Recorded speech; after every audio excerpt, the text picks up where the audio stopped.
In the late 1970s, the video game industry was booming, dominated by companies like Atari. But there was one big problem.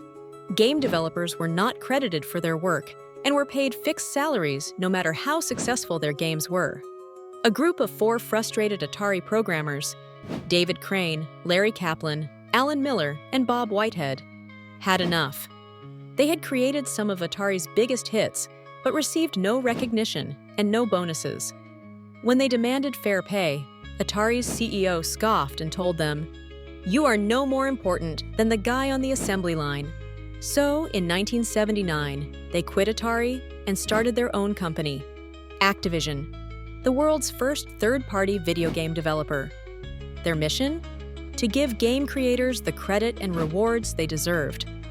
At the time, the idea was revolutionary. Before Activision, only console manufacturers made games. The idea that an independent company could develop and publish its own games was unheard of. But they proved everyone wrong.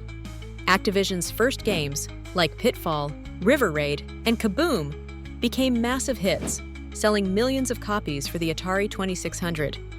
Their success forced the gaming industry to change, leading to credits in video games, better pay for developers, and the rise of independent studios.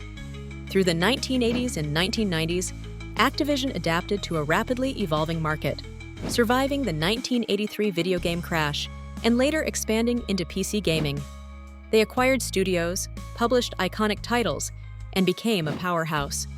Then came 2003, the year that changed everything. Activision published Call of Duty, a World War II shooter that would become one of the best-selling franchises of all time. With each sequel, Call of Duty transformed into a global phenomenon, making billions and setting the standard for modern multiplayer shooters. In 2008, Activision merged with Blizzard, forming Activision Blizzard, one of the most powerful gaming companies in the world. They took over franchises like World of Warcraft, StarCraft, and Overwatch, alongside their own mega hits like Guitar Hero, Tony Hawk's Pro Skater, and Destiny. Today, Activision Blizzard is worth billions, and their games are played by millions of people worldwide. And it all started with 4 developers who refused to be ignored.